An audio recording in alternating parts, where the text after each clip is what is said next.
I am Hailey Wayne, 27 years old, and the last time I saw them before today, they were laughing at me, pointing, whispering, and throwing paper planes across the lecture hall covered in one word I can never forget: failure. It's strange how a single moment can brand itself into your memory so deeply that even years later, you can feel it scrape against your ribs like a scar that never fully heals. That day, under the harsh fluorescent lights of Western Nevada University, I stood at the front of the room, clutching my finance presentation like it was my lifeline. My slides were ready. My heart was ready. But they weren't ready to listen. Someone in the back, Blake Monroe, the golden boy with a trust fund and a smile that could buy forgiveness, snickered loudly. "Hey, Hailey. Maybe try balancing your life before you balance numbers." The room erupted. Laughter. Coughs that weren't really coughs. Whispers like knives sliding under my skin. I froze. My throat tightened. My tongue turned to stone. The projector light glared at me like an interrogation lamp. I saw my reflection faintly on the blank whiteboard. A trembling girl in a cheap thrift store blazer, hair frizzed from the Vegas heat, trying to look composed while the world delighted in her unraveling. Their laughter didn't stop when I stumbled through my slides. It got louder when my voice cracked, and when Professor Dalton, supposed to be the adult in the room, smirked and muttered, "Perhaps next time, prepare with confidence." I felt my stomach sink so deep, I thought it would never come back up. That was the day I walked out of class and promised myself something. One day, they'll choke on that laughter. Have you ever experienced this kind of betrayal? Share your story in the comments, and subscribe if you believe no one should be treated this way. I wasn't always the outcast. Growing up in a small apartment above my mom's bakery, I learned to dream big. My mom, Teresa, worked 12-hour shifts kneading dough and frosting cakes while telling me, "Mija, the numbers never lie. People do." She wanted me to become someone who didn't have to fight for every crumb of respect. But college wasn't kind to people like me.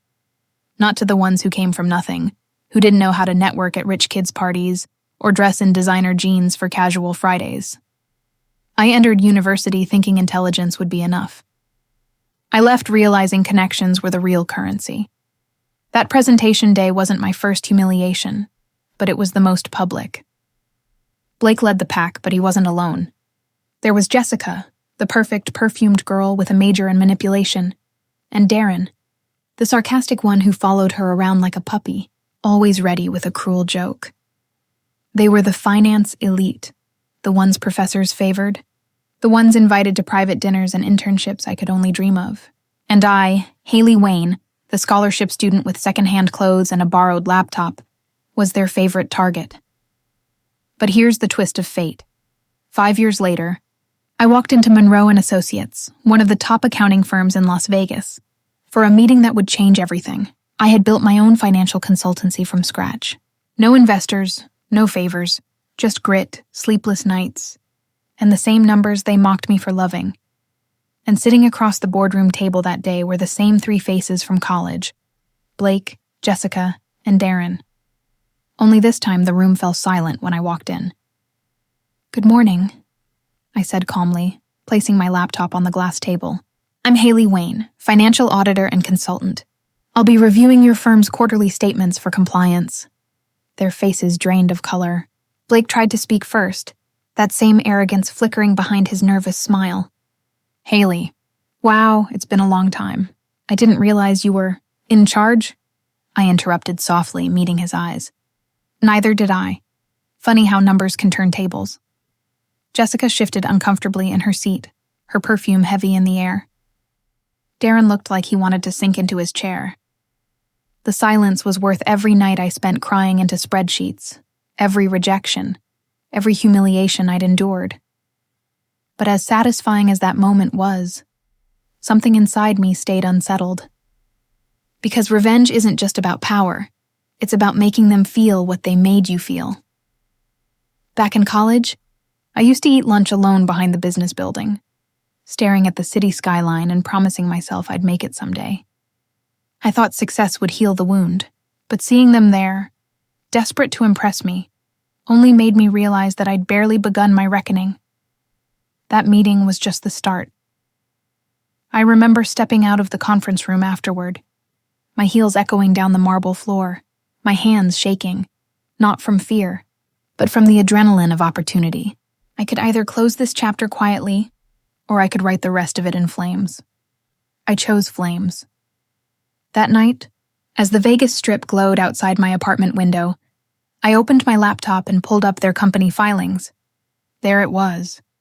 Carelessness, greed, the same arrogance that made them mock me years ago now written into their financial statements. Misreported income, questionable expense accounts, hidden personal charges labeled as client gifts. They hadn't changed. They were still sloppy, entitled, invincible in their own minds. I smiled to myself, heart steady now. This time I had the numbers on my side, and numbers never lie. College is supposed to be where you discover who you are. But for me, it was where I discovered how cruel people could be when you don't fit their mold. At Western Nevada University, everything was about presentation. The right shoes, the right car, the right internship, it all mattered more than effort. And effort was all I had. I didn't come from money. I came from sweat. My mom used to pack my lunches in foil and slip $5 bills in my wallet, whispering, "Don't let them see you starving. Hailey." But people like Blake Monroe and Jessica Monroe could smell poverty the way sharks smell blood. The first time they noticed me was during freshman year. I had just aced my midterm in financial accounting, the highest grade in class. I remember the quiet pride I felt when Professor Dalton handed back my test, his eyebrows raised. "Excellent work, Ms. Wayne," he said, loud enough for the room to hear. That's when I saw Blake glance at my name on the paper. "Wayne, huh? You related to Bruce?" He joked. The class laughed. I smiled awkwardly, pretending I didn't mind. After class, Jessica approached me, her perfume like money in the air. "You're smart, huh?" she said with a tone that didn't sound like a compliment. "We're having a study session at the Student Center tonight. You should come. Maybe you can help us out." It sounded friendly. I was naive enough to believe it. That night, I showed up with my binder full of notes, expecting to study. Instead, I walked into a group of 5 students lounging around with lattes, gossiping about professors and upcoming parties. My notebook sat untouched while they laughed about a girl in class who mispronounced accrual. I realized quickly that I wasn't invited to study.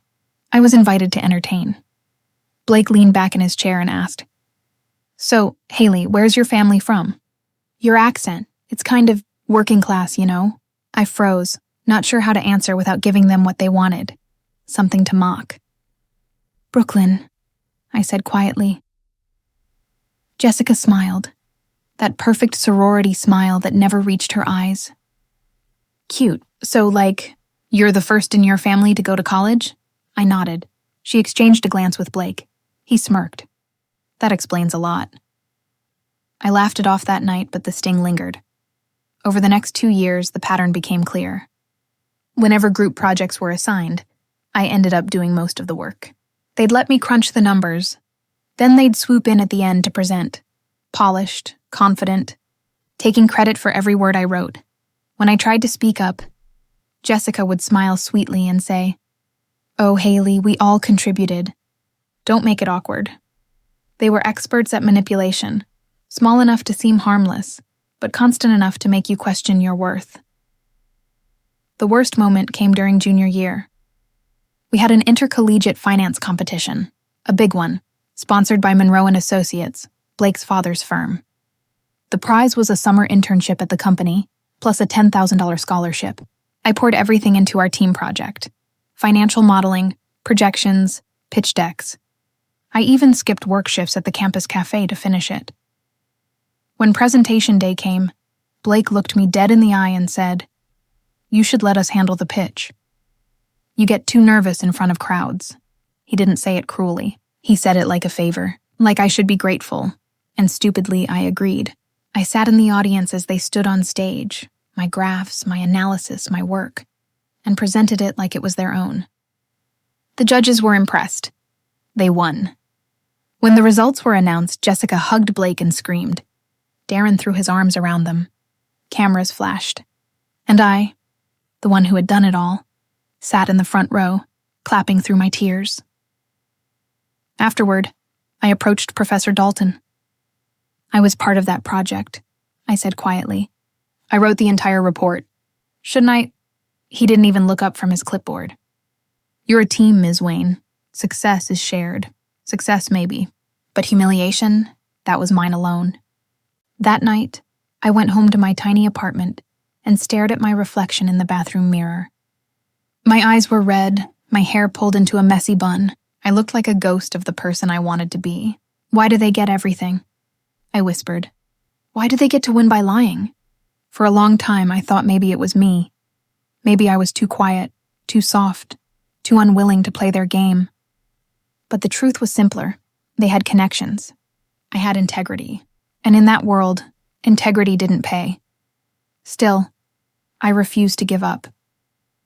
In senior year, when Blake's dad's company offered an internship slot, I applied again, on my own this time. I didn't expect to be chosen, but I wanted to prove something. A week later, I got the rejection email. Not even an interview. And when I saw Jessica walk into class the next day flaunting her acceptance letter, I felt my blood boil. She winked at me. "Guess hard work pays off, huh?" That was the moment I decided I would never beg for a seat at their table again. I would build my own. From that day on, I became obsessed with learning everything I could about accounting, corporate structures, and business law. While they were out drinking on the strip, I was studying. While they mocked me for working at a tax office downtown, I was watching and learning how real companies operated. I didn't realize it then, but every cruel laugh, every rejection, every sleepless night was shaping me into something they'd never see coming. A woman who would one day hold their careers in her hands. Because people like Blake, Jessica and Darren don't fear failure. They fear accountability, and I was learning exactly how to deliver it. By graduation, I wasn't the same girl who froze during that presentation years ago. I had scars, invisible ones, but they made me sharper, harder, colder. As I walked across the stage to receive my diploma, I heard Blake whisper behind me, "She'll be doing our taxes one day." He had no idea how right he was. Graduation was supposed to be the moment I finally breathed, the finish line after years of clawing through humiliation, low-paying jobs and endless study nights, but instead of pride, all I felt was dread. Western Nevada's business school had its own tradition. At the end-of-year banquet, the top graduating students were recognized by sponsors, major companies looking to scoop up fresh talent. It was the kind of event where appearances mattered more than transcripts. Blake and Jessica, naturally, were seated at the front. I was at a corner table by the service door, close enough to smell the garlic butter wafting from the kitchen, but too far to be noticed by the recruiters. As I adjusted my thrift store dress, I heard their laughter from across the room. Jessica's voice was syrupy sweet. "Blake, stop, she'll hear you." He didn't lower his tone. "Come on, Jess, she's not going to say anything." "She never does." I looked up and met his smug grin. My stomach knotted.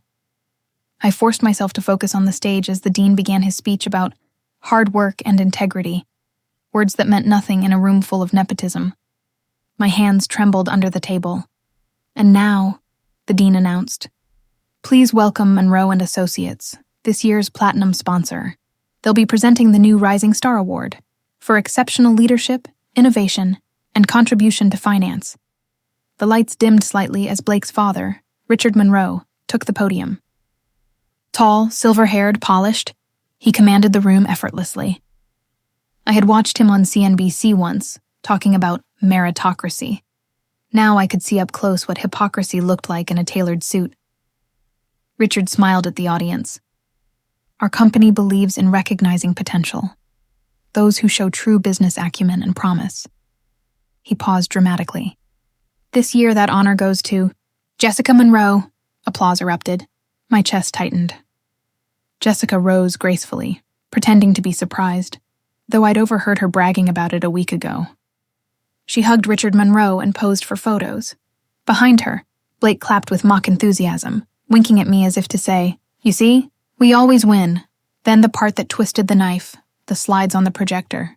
They flashed a summary of Jessica's project contributions, charts, graphs, my graphs.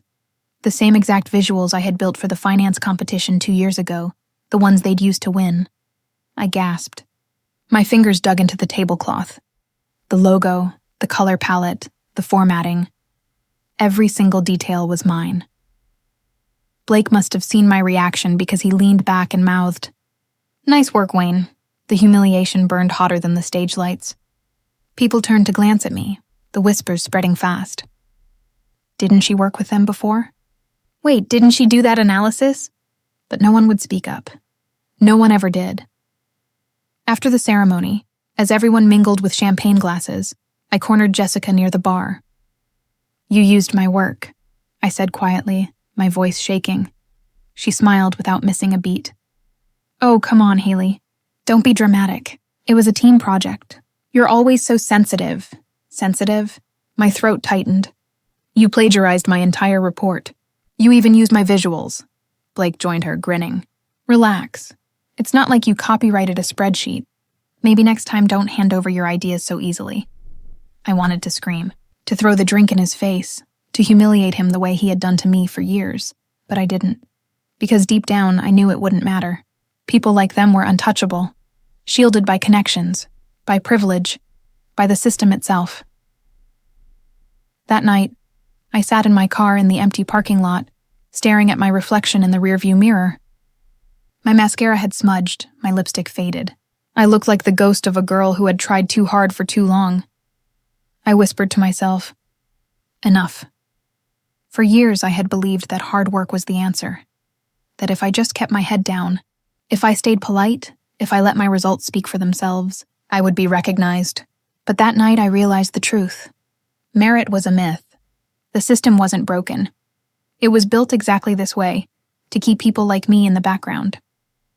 That was the night I stopped wanting fairness. I started wanting power.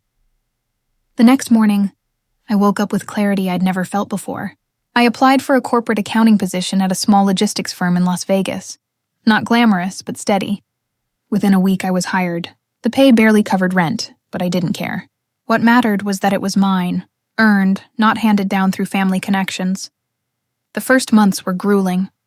My boss Angela was tough but fair, a rarity in that world. "You've got good instincts," she told me one day, as I caught an error in a quarterly report that could have cost the company thousands. "But you need thicker skin. This industry eats nice people alive." She was right. I started studying after hours. Corporate law, auditing standards, internal fraud systems. Not because it was required, but because I wanted to understand power. I wanted to see how people like Blake and Jessica got away with everything. The more I learned, the more I saw patterns. Every rich kid, every executive, every influencer, they all relied on people like me, the invisible accountants and analysts who made their numbers work. Without us, their empires would collapse. That realization became my turning point. 2 years later, I earned my CPA certification. I transferred to a mid-sized investment firm downtown, where I quickly gained a reputation for being the one who fixes impossible messes. And that's when the universe handed me something that felt like fate, a new client file with a familiar name. Monroe Holdings, LLC. I stared at the name for a long time. My heart pounded, half with fear, half with thrill. Blake's father's company, the same one that had funded my humiliation, that had stolen my work, that had mocked my name. I opened the file slowly, scanning through their audit requests, expense reports, and financial statements, and then I saw it. A line item that didn't add up, offshore transactions, hidden funds, false vendor names. My pulse quickened. It wasn't just a minor error, it was potential fraud. And right then, as I sat alone under the flickering fluorescent light of my cubicle, I smiled for the first time in years. Because karma, it seemed, had impeccable timing. This wasn't just a coincidence. This was my chance. The moment I'd unknowingly been preparing for since the day they'd laughed at me across that study table. They thought I'd disappear into obscurity. But I was about to become their worst nightmare. At first, I didn't plan to do anything. When I found those suspicious offshore accounts tied to Monroe Holdings, I convinced myself it wasn't my problem. I was just an accountant, a nobody in a gray cubicle surrounded by fluorescent lights and lukewarm coffee. But as the days passed, the thought of it festered inside me like a splinter buried under skin. Every time I reviewed their ledgers, I could feel that old humiliation bubbling back. Blake's smug grin, Jessica's fake laughter, Richard Monroe shaking her hand as if she'd earned something real. I tried to focus on my work, but the injustice screamed at me from the pages. I confided in my colleague, Ryan, one of the few people at the firm I trusted. He was a senior analyst, sharp and kind, the kind who brought extra coffee for whoever was drowning in spreadsheets. "Ryan," I said quietly one afternoon, sliding the file toward him. "Does this look off to you?" He scanned the papers, brow furrowing. "Shell vendors? Cayman accounts? Yeah, that's not just off. That's criminal." My pulse quickened. "Should we tell compliance?" He hesitated. "Hailey, this client's connected. You don't want to get involved in something that could blow back." I wanted to argue, but the way he said it, calm, almost pitying, made something in my stomach twist. I'd heard that tone before, the "you should know your place" tone. That night, I stayed late in the office. The building emptied out, leaving only the hum of the HVAC and the occasional elevator ding echoing down the hallway. I opened Monroe's digital folder again and began tracing the paper trail. Transactions between fake subsidiaries, invoices to non-existent consulting firms. And then I saw it. A direct transfer from one of those shell accounts to JD Consulting. My blood ran cold. Jessica Monroe. The name hit like a slap. Blake's girlfriend, or maybe wife by now. I couldn't believe it. After everything they'd taken, they were still siphoning money through lies. My head spun. The betrayal had evolved. It wasn't just personal anymore. It was systemic. Corruption wearing a luxury suit. Over the next week, I started collecting everything quietly. Screenshots, transaction histories, communications. I didn't even know what my plan was yet, but I knew I needed proof. Then one Monday morning, the atmosphere shifted. I walked into the office and felt eyes on me, the kind of silent scrutiny that spreads faster than gossip. When I got to my desk, an email from HR was waiting. "Hi, Hailey. Please meet with HR Director Margaret Green and Managing Partner, Mr. Ellis, at 10 a.m. regarding client confidentiality protocols." My palms went cold. In the glass conference room, Margaret smiled that overly polished HR smile. "Hailey, we've had some concerns raised about your handling of sensitive client files." My stomach dropped. "Concerns? What kind?" Mr. Ellis leaned forward. "It's been brought to our attention that you accessed several restricted folders unrelated to your current assignments, including Monroe Holdings." Care to explain why? For a moment, I couldn't speak. Someone had noticed. Or worse, someone had reported me. "I was verifying some data inconsistencies," I said carefully.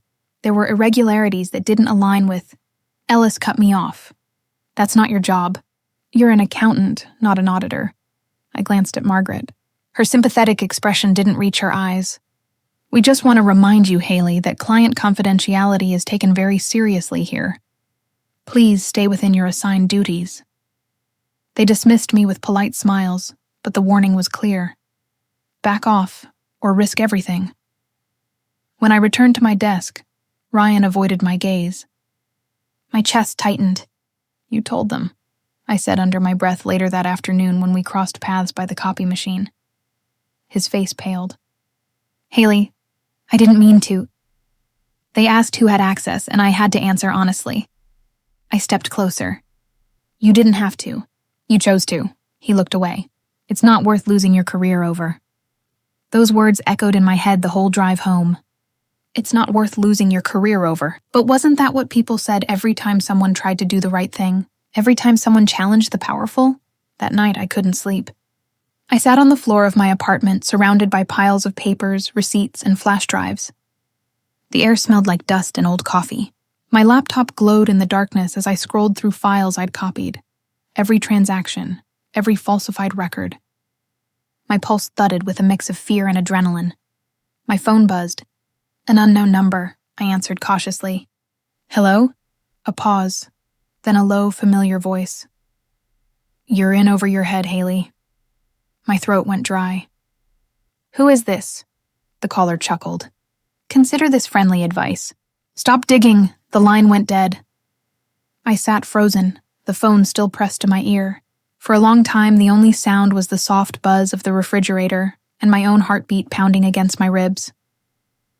The next morning, my tires were slashed. All four. I found a note tucked under the windshield wiper. "Keep quiet, accountant." That was the first time I truly felt fear. Not just anger or humiliation, but real, primal fear. The kind that crawls under your skin and stays there. I filed a report with building security, but they shrugged it off. "Probably random vandalism," they said.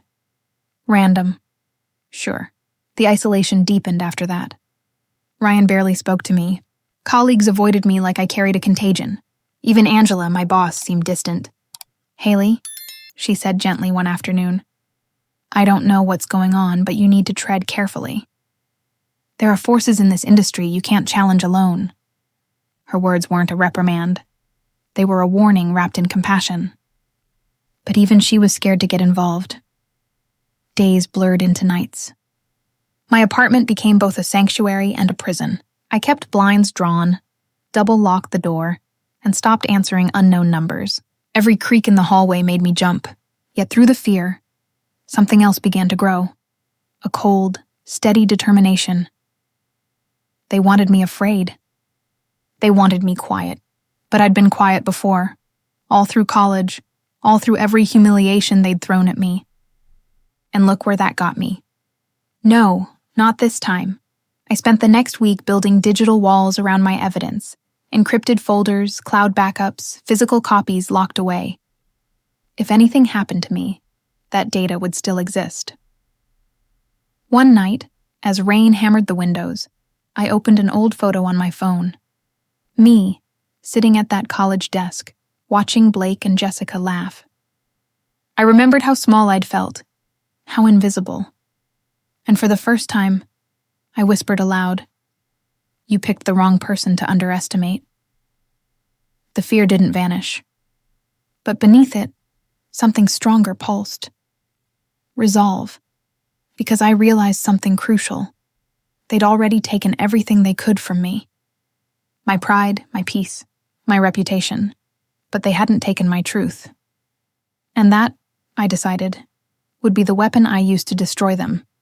The night I decided to fight back didn't feel cinematic. There was no thunder outside, no dramatic revelation, just me, sitting at my small kitchen table at 2 a.m., staring at a flickering spreadsheet while my laptop fan whirred like it was gasping for air. I was exhausted, terrified, and furious, a dangerous mix that doesn't lead to sleep. But that night I realized something.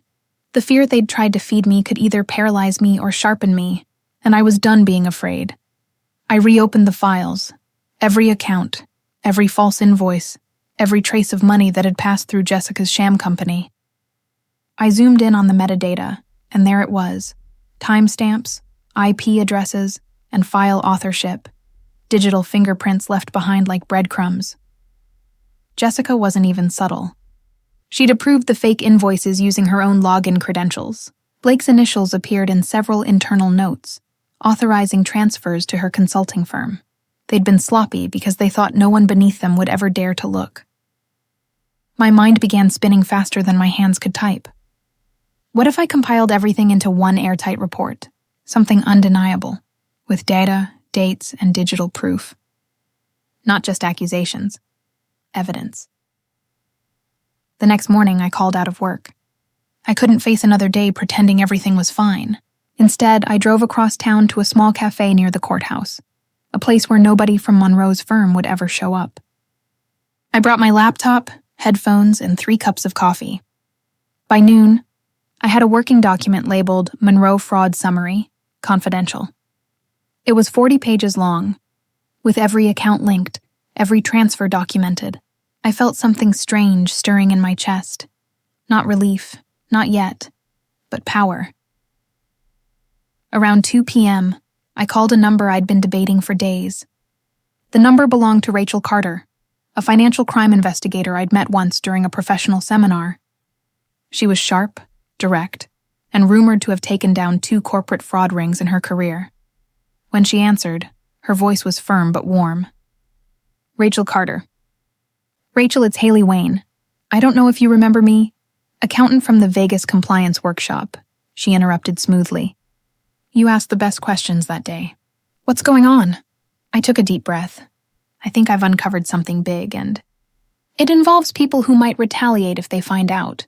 There was a pause. Then, meet me tomorrow. Same coffee shop, 9 a.m. Bring everything you have, and don't talk to anyone about this.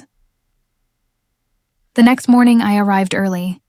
Rachel walked in wearing a gray blazer, no-nonsense expression, and a confidence that made everyone in the room unconsciously move aside. I slid my laptop toward her and watched as she scrolled through my compiled files. Her eyes flicked across the data quickly, her expression unreadable. After 10 minutes, she leaned back and exhaled. Hailey, she said slowly, this isn't just fraud. This is money laundering through false subsidiaries. If what you found holds up, they're in federal territory. My throat tightened. What do I do? You do nothing, and yet, she said. You let me handle the handoff. But first, I need to verify that these accounts are active. You said Monroe Holdings? They're politically connected.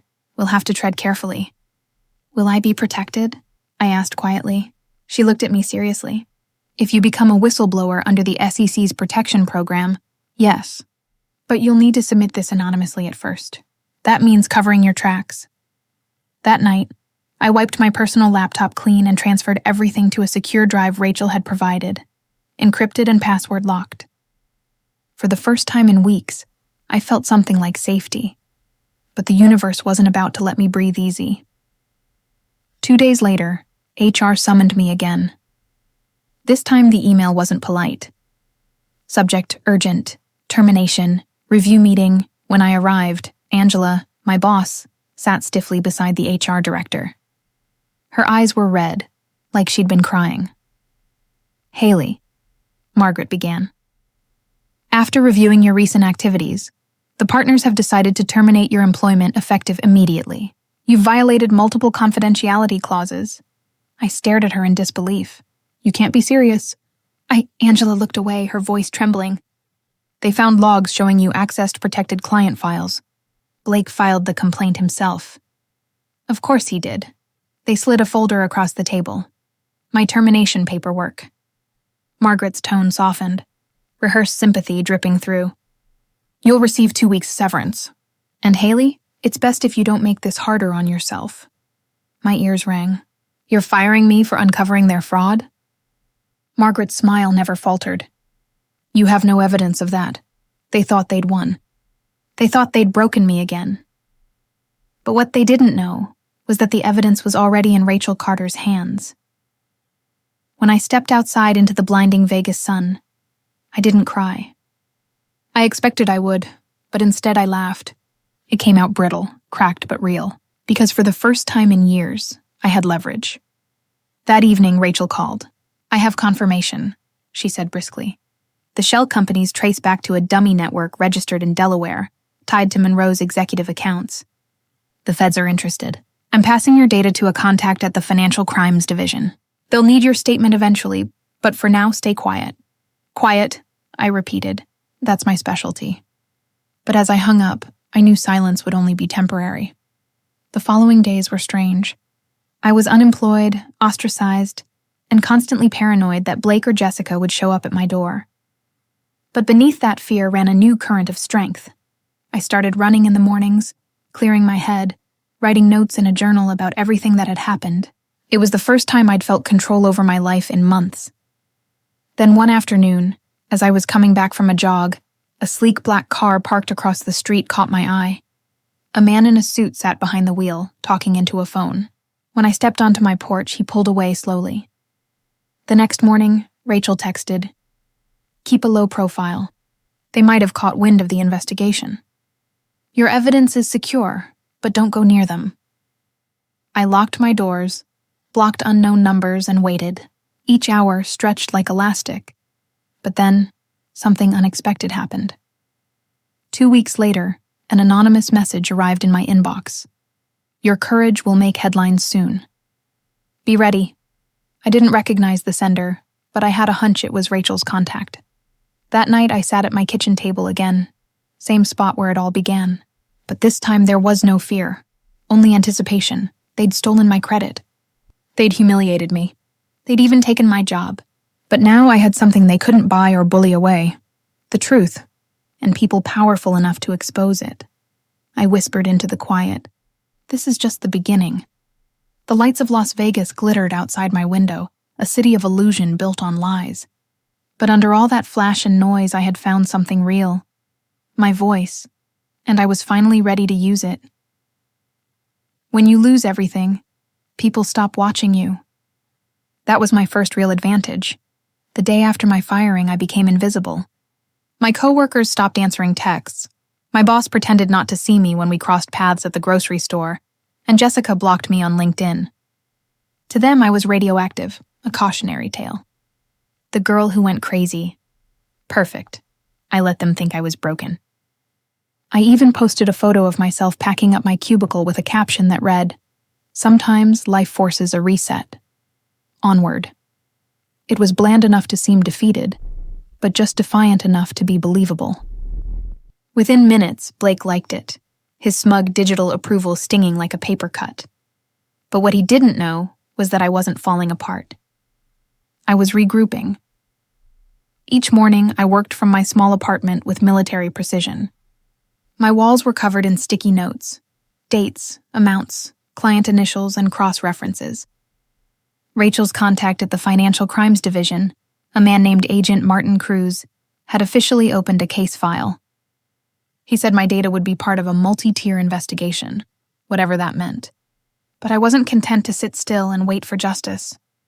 No, I wanted them to feel it. Blake had once told me in a meeting, half-jokingly, "Perception is reality in this business." So that's what I planned to destroy. Their perception. The first phase was exposure without fingerprints. I used an anonymous burner email to send tips to 3 rival firms, attaching a few select pages of Jessica's fake invoice chain. I didn't reveal everything, just enough to sow doubt. One of those firms happened to be negotiating a merger with Monroe Holdings, the same merger Blake had spent months preparing. 3 days later, the news broke. Monroe Holdings merger delayed after financial irregularities discovered in pre-acquisition audit. It was buried in a small business column, but I read it like it was poetry. I pictured Blake reading the same headline, his jaw tightening, that fake confidence cracking. Rachel called me that evening. "You started the storm, didn't you?" she asked dryly. I smiled, though she couldn't see it. "I just told the truth, quietly." "Be careful, Hailey," she warned. "You don't want them connecting it to you before we're ready." "I know," I said. "But sometimes you have to loosen a few screws before the machine collapses." While the investigation moved in the background, I took a job at a small accounting office downtown. The pay was lower, the office quieter, but I needed something to steady my days. My new boss, a kind man named Leo, noticed my diligence right away. "You've got the sharpest eye for details I've seen in years," he said one afternoon as we sorted through a client's messy expense sheets. I gave a small smile. "Details save lives." He laughed, but I wasn't joking. Meanwhile, Jessica and Blake began to spiral, at least from what I could gather online. Jessica's once perfect Instagram feed had gone eerily quiet. The woman who used to post daily boss babe affirmations and rooftop cocktails was suddenly MIA. Blake's LinkedIn updates slowed, his public tone shifting from cocky to cautious. Something was cracking behind the corporate curtain. Then, about a month later, I received an unmarked envelope in my mailbox. Inside was a printed email chain, screenshots of internal company messages. No sender, no note. The emails were between Jessica and Blake. Jessica: "The auditors are asking for the Q2 transfer logs. I told them we're still reconciling, but they're getting suspicious." Blake: "Destroy everything not on the official ledger. Do not send them the backups. I'll handle Hailey if she resurfaces." I stared at those words for a long time, my pulse thudding in my ears. I'll handle Hailey if she resurfaces. They still thought I was a threat, even after everything. That was good. Fear meant cracks. Cracks meant leverage. The next phase of my plan was psychological. I made a new anonymous email, Justice Ghost 27. From it, I sent Blake one message with no subject line, no signature. Just 5 words. You shouldn't have underestimated me. I sent the same to Jessica. No follow-up, no explanation, just silence. 2 days later, Rachel called again. You're playing with fire, Hailey. Am I? I said softly. Because it feels like they're the ones getting burned. She sighed. The case is moving faster now. The auditors you tipped off triggered a chain reaction. The SEC's involved, and I just got confirmation the FBI Financial Crimes Unit is reviewing Monroe Holdings. But I need you to stay calm. They're watching everyone close to the company. I'm calm, I lied. But the truth was, adrenaline had become my oxygen. One evening, as I sat in my dim apartment, I imagined the boardroom at Monroe Holdings. The polished mahogany table, the clinking of coffee cups, the tension rising as Blake tried to explain missing millions. I imagined Jessica's fake confidence melting under the scrutiny of forensic accountants. The image kept me going, but my satisfaction was short-lived. One morning, as I left for work, I noticed a black sedan idling at the corner. My stomach flipped. The same car from weeks ago. I approached it slowly, pretending to check my phone. The window rolled down just enough for a man's voice to murmur, "Back off, Ms. Wayne." Before I could respond, the car sped away. My hands shook as I called Rachel. "They're trying to scare me," I said. "That's intimidation," she said firmly. "We'll report it. Don't engage. They're panicking." But their panic made me cautious. I started varying my commute, using cash instead of cards, even sleeping with my lights on. Revenge felt powerful, but it was also dangerous, a reminder that monsters bite hardest when cornered. Still, the fear couldn't overpower the satisfaction. A week later, I received a message from Rachel. "Heads up, the press is about to break the story." When I opened my laptop the next morning, headlines blazed across every finance page. Monroe Holdings executives under federal investigation for fraud and embezzlement. Blake's name was listed. So was Jessica's. I read every line, every quote, every comment. It felt unreal, watching the same people who had once humiliated me now scrambling for lawyers and denials. The story spread fast, feeding on their downfall. That evening, as I walked through the city streets, the neon glow reflected off passing cars, painting my face in shades of red and gold. For the first time in months, I felt alive. They'd destroyed my career. Now I was dismantling their legacy. Rachel called, voice lighter than usual. "You did it, Hailey. Your data was the foundation of their indictment." I exhaled, shaky but smiling. I didn't think it had happened this fast.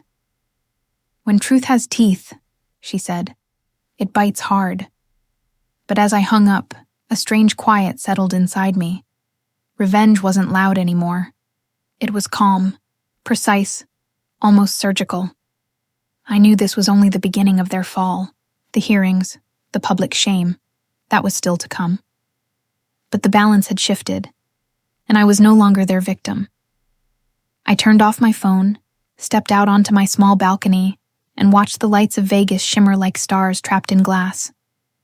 The air smelled of rain, electricity, and something new. Victory. They wanted to bury me.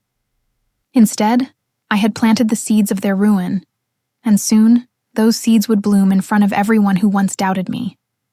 When the story broke, the city of Las Vegas pulsed with whispers. The gleaming skyline that once symbolized opportunity now felt like a stage for judgment. And Blake Monroe was its main act. He used to walk through the glass doors of Monroe Holdings like a king. Now, his name was plastered across headlines in bold black letters. CFO under investigation for embezzlement and corporate fraud. I'd replay that headline over and over, not because I loved the chaos, but because I needed to remind myself it was real. For months, I'd been gaslit, belittled, and cast aside like I was nothing. Now, the same people who called me unstable were the ones scrambling to save themselves. The first time I saw Blake after everything started unraveling was at the courthouse. He didn't see me at first, not right away. But when he did, the look on his face was worth every sleepless night I'd spent gathering evidence. He froze mid-step, his expensive suit slightly wrinkled, his eyes ringed with exhaustion. For the first time since I'd known him, Blake looked small. "Hailey," he said, his voice hoarse. You're here?" I kept my tone even. Wouldn't miss it for the world. His jaw tightened. "You think you've won something?" I smiled faintly. "Oh, I don't think anything." "I know." Before he could respond, the bailiff called his name. I watched him walk away, his back straight but unsteady. That was the moment I realized revenge didn't need to scream. It could whisper, and still echo louder than any words ever could. But Blake wasn't the only one facing the music. Jessica, my former best friend, was unraveling in her own way. The day after the indictment, she showed up at my new office unannounced. I was in the middle of reviewing financial reports when the receptionist buzzed me. "Hailey, there's a woman here asking for you. Says her name is Jessica Monroe." I froze. My chest tightened with a mix of dread and curiosity. "Send her in." She walked in looking nothing like the confident woman who used to strut through corporate hallways in designer heels. Her hair was messy, makeup smudged, and her once perfect posture sagged. "Hailey," she began, voice trembling. "Please, I need to talk to you." I leaned back in my chair, crossing my arms. "You have 5 minutes." Tears welled in her eyes. "They're blaming everything on me. Blake's saying I created the false invoices, that I orchestrated the transfers. I swear it wasn't all me." I tilted my head, studying her. "You want me to believe you didn't know what you were doing when you helped steal hundreds of thousands of dollars?" Her lips quivered. "He said you'd forgive me if I came clean." I laughed. A quiet, humorless sound. "Forgive you? Jessica, you helped destroy my career. You stood by while he humiliated me. And now you're begging because he finally turned on you." Her tears fell freely now. "I didn't know he'd go this far. I thought it was just creative accounting. Everyone does it." I slammed my hand on the desk, making her flinch. "Everyone doesn't ruin people's lives for profit." The silence that followed was thick, suffocating. Finally, I exhaled slowly. "You should get a lawyer," she hesitated. "Hailey, please leave," I said coldly. "Before I remember how much I hate you." She left quietly, shoulders slumped, her heels clicking weakly against the floor.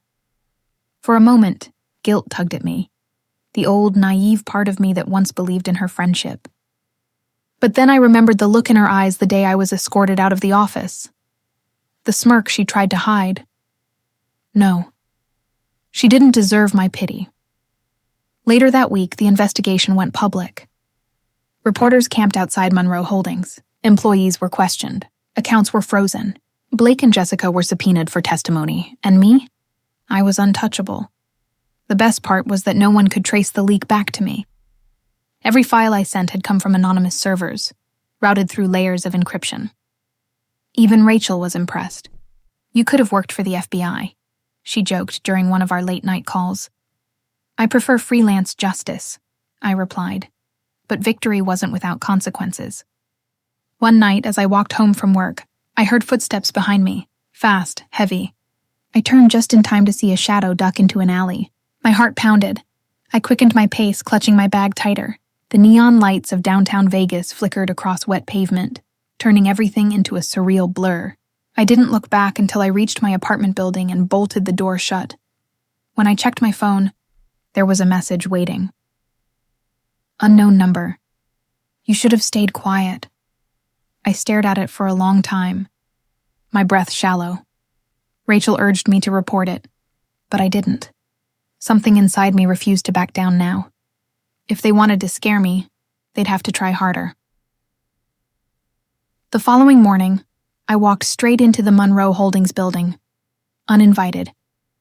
The security guard recognized me, his eyes wide with confusion. "Ms. Wayne, you don't work here anymore." "I'm aware," I said calmly, "but I have a meeting." Before he could protest, I strode past him and entered the elevator. My reflection in the mirror-lined walls looked composed, even regal. My heart, though, thundered. When the doors opened to the executive floor, Blake and Jessica were sitting in the lobby, waiting for their legal counsel. The look on their faces when they saw me was priceless. "Hailey," Blake muttered, standing abruptly. "You can't be here," I smiled, walking closer.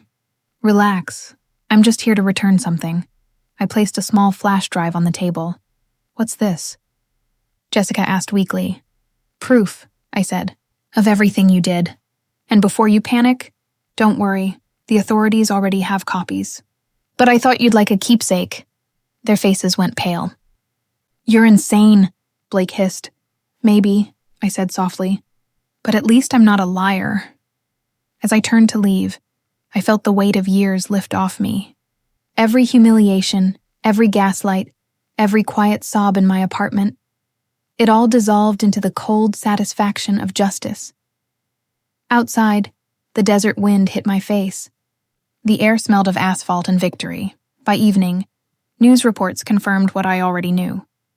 Blake Monroe and Jessica Monroe had both been charged with corporate fraud, falsification of documents, and obstruction of justice. Their assets were frozen, their reputations shredded. Rachel called, giddy. You did it, Hailey. You really did it. I smiled faintly. No, they did it to themselves. I just turned on the light so everyone could see. That night, I poured myself a glass of wine, opened my balcony door, and let the city noise wash over me. Below, the strip glittered like a million tiny secrets waiting to be told. Revenge wasn't loud anymore. It was a quiet satisfaction that hummed beneath my skin. They had tried to bury me under their lies, but all they did was plant me deeper. Now, I was the storm they never saw coming. The story hit every major financial outlet within hours. By sunrise, my phone was buzzing nonstop. Messages, missed calls, and news alerts lighting up the screen like fireworks. CFO and HR director of Monroe Holdings. Indicted for fraud, anonymous. Whistleblower triggers investigation. Sources claim the accused embezzled company funds and falsified employee expense accounts. I sat on my couch in my Las Vegas apartment, coffee untouched, staring at the television. My former tormentors, Brandon and Lacey, were plastered across every network. Brandon's smirking LinkedIn photo flashed beside the words, corporate corruption scandal. Lacey's image followed, mascara streaked and eyes swollen in a paparazzi photo taken outside her luxury condo. For years, they had mocked me. In college, they spread rumors that I'd slept my way into internships. At work, they'd sabotage my projects, laughed at my thrift store blazers, and whispered, Hailey the charity case, every time I walked by. But today, the world saw them for what they truly were. I didn't leak the story myself. I didn't have to. Once the SEC's investigation began, the dominoes fell naturally. My lawyer had made sure the right people got the right documents. Justice didn't need my rage anymore. It had momentum. I turned the volume up as the reporter spoke. Sources suggest the investigation was prompted by internal discrepancies found by a mid-level accountant, whose detailed records exposed multiple falsified expense claims. A slow smile spread across my face. They hadn't said my name, but everyone inside Monroe Holdings knew exactly who that mid-level accountant was. My inbox exploded. Emails from old colleagues who had ignored me before, now flooding me with sympathy. Hailey, I always knew something was off about Brandon. You were right all along. Would you consider coming back? We'd love to have you as a consultant. I ignored them all. These were the same people who laughed when I was humiliated during meetings. When Lacey accidentally sent my salary details to the entire team. They had let me burn while she played innocent. Now they wanted absolution.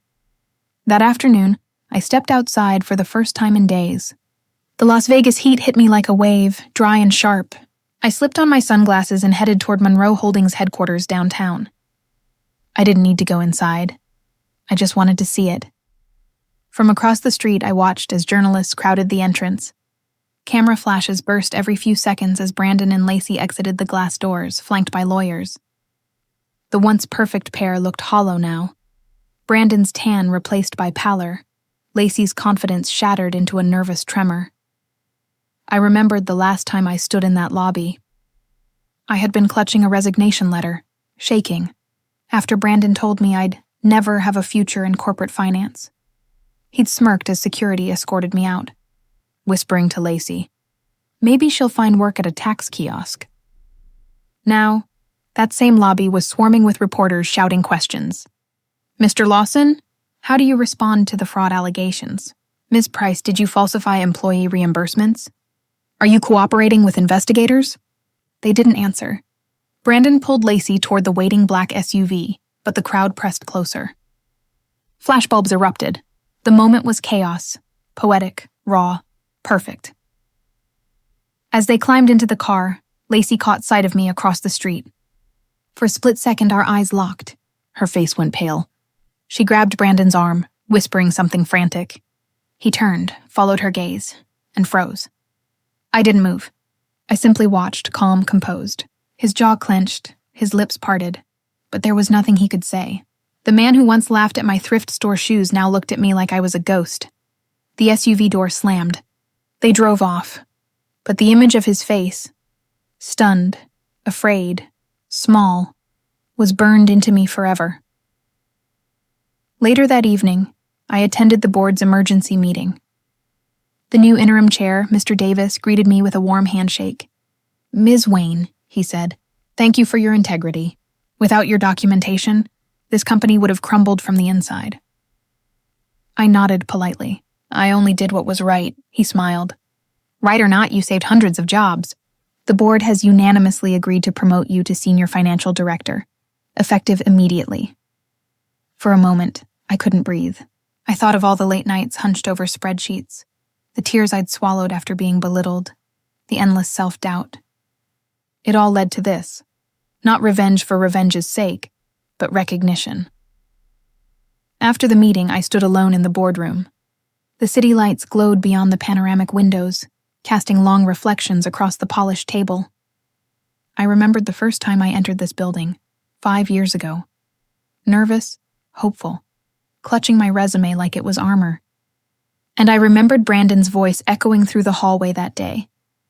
"You sure she belongs here? She looks more like an intern than an accountant. If only he could see me now." The next morning, the company released an official statement. Brandon and Lacey were terminated pending prosecution. Monroe Holdings publicly thanked an unnamed employee whose integrity and diligence helped uncover years of internal fraud. My LinkedIn inbox exploded again, this time with offers.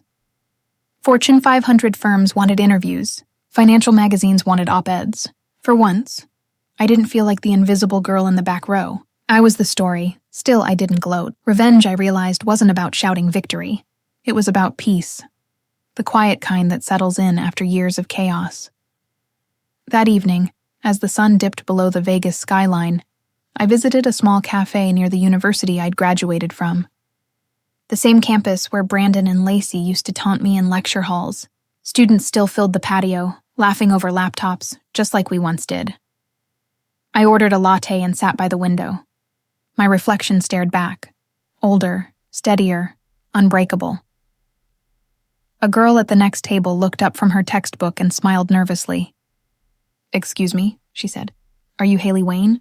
The one from the Monroe Holdings story?" I hesitated, then nodded, her eyes widened.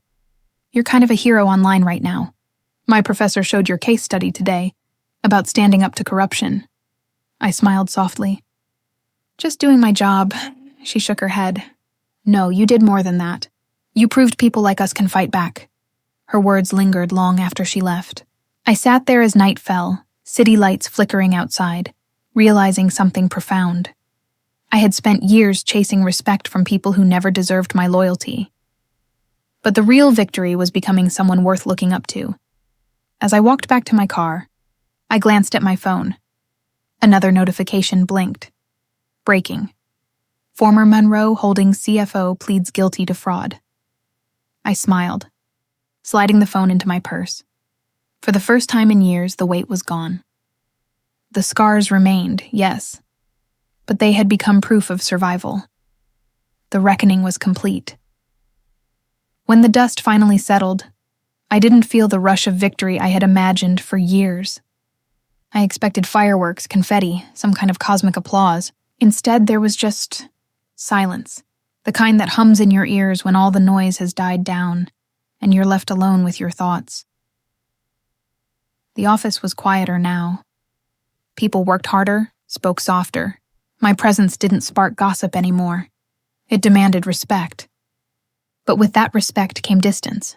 Some avoided my gaze, others acted overly polite, and a few even tried to rewrite history, pretending they'd always believed in me. I didn't correct them. I was too tired to keep score anymore. One morning I arrived early, as I often did.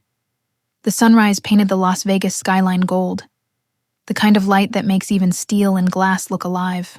I stood by the window in my office, the same building where years ago I'd been mocked as an intern. My reflection stared back at me, calm, composed, but also older. Revenge had given me back my power, yes, but it had also taken something with it. That day, Mia came by. The same Mia who used to whisper about my thrift store clothes and call me Spreadsheet Barbie.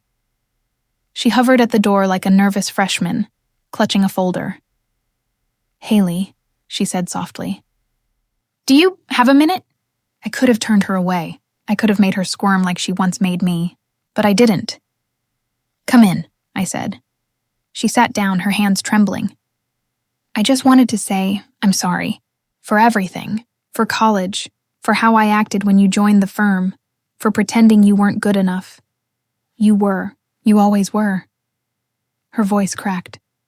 And for the first time, I saw her not as the cruel girl who made me cry in the bathroom, but as someone still chasing her own worth. I nodded, not out of forgiveness, but acknowledgement. "Thank you for saying that," I told her. "It doesn't erase the past, but it matters that you came here today." She smiled weakly. "You're better than me, Hailey." "No," I said quietly. "Just different now." After she left, I closed my laptop and leaned back. That's when I realized revenge isn't really about destruction. It's about revelation. You don't truly win when others fall. You win when you can stand tall without needing to push anyone down. But the hardest part wasn't dealing with people like Mia. It was dealing with myself. The version of me that used to cry herself to sleep. The one who thought she'd never be enough. I'd built my entire comeback around proving her wrong. Proving them all wrong. But in the process, I'd ignored what she really needed. Peace. I started therapy. Something I'd avoided for years because I thought healing would make me soft. Turns out healing made me sharper. My therapist helped me see that every jab, every humiliation I endured had made me obsessed with control. I'd been so terrified of feeling powerless again that I'd armored myself with success. And that armor, it was heavy. So I began shedding it piece by piece. I took time off, 2 full weeks, to travel alone.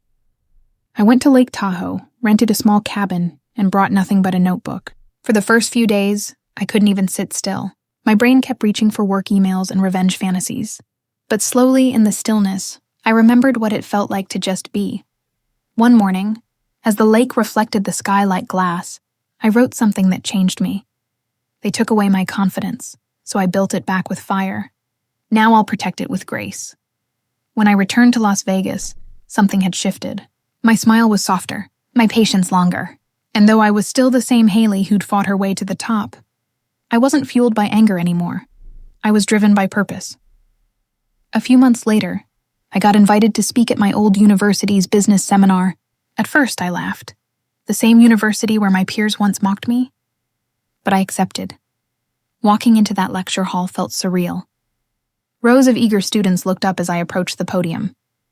My heels clicked against the floor, echoing through the silence. I started with the truth. I wasn't the smartest person in my class, I said. I wasn't the richest, the prettiest, or the most confident. But I learned something none of those things can replace: resilience. The students leaned in. Some took notes, some nodded, and then I told them about failure, rejection, betrayal, not as tragedies, but as training grounds. After the speech, a young woman approached me, tears in her eyes. "Ms. Wayne," she said, "they laugh at me too. But hearing you, I think I can keep going." I smiled and placed a hand on her shoulder. "Good. Let them laugh. Just make sure one day they have to call you boss." As I left the auditorium, I realized that was the real victory. Not revenge, not reputation, but the ability to turn pain into power and pass it on. Back at work, my office felt brighter. The view hadn't changed, but I had. I framed a single quote above my desk, something I'd written during my Tahoe trip. Strength isn't proven by revenge. It's proven by peace. When people ask me if I regret anything, I tell them the truth. No, I don't. Every insult, every smirk, every betrayal led me here. But I also know that if revenge was my fuel, forgiveness became my freedom. And now, when I walk into a room, I don't need applause or validation. The silence is enough, because for the first time in my life, that silence belongs to me. It's been 2 years since everything fell apart and came together. 2 years since the day I walked out of that office with my head high and my heart still patching itself together. Sometimes I still dream about those years. The pain, the humiliation, the sleepless nights staring at the ceiling, asking why me? But now when I wake up, I don't feel anger anymore. I feel clarity.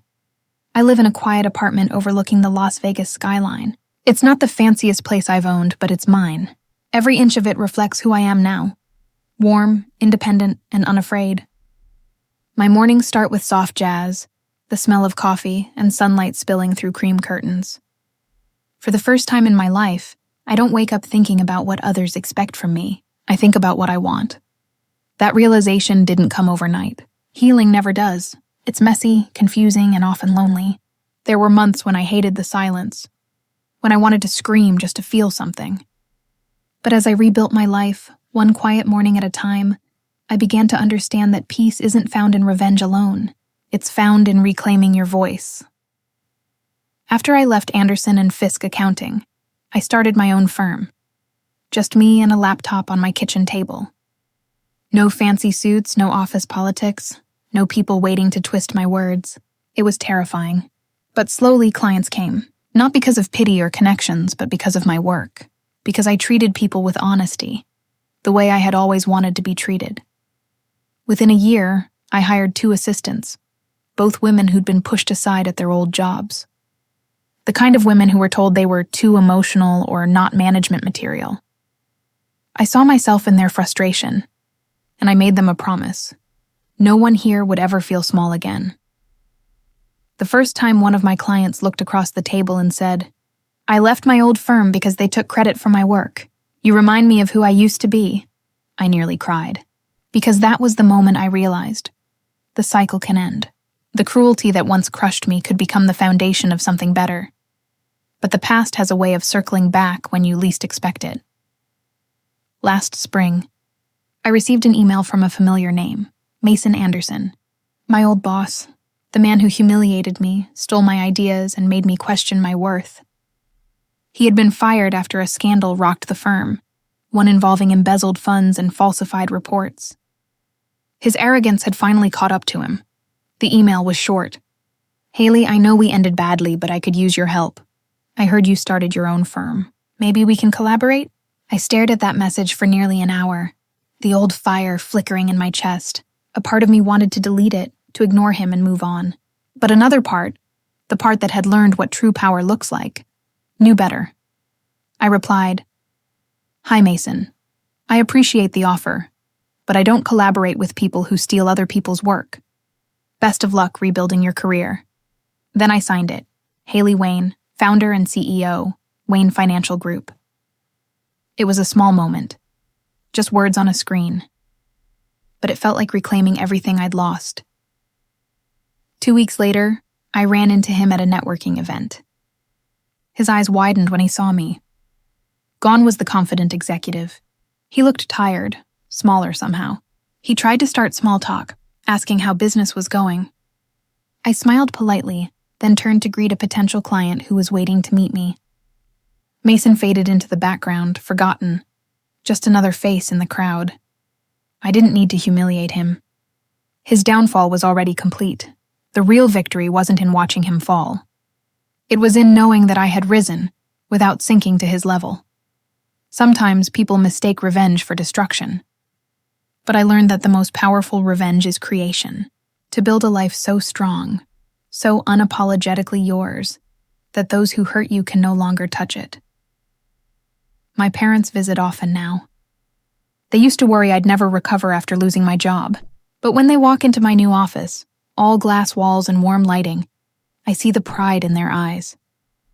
My father once said, "You've turned pain into purpose."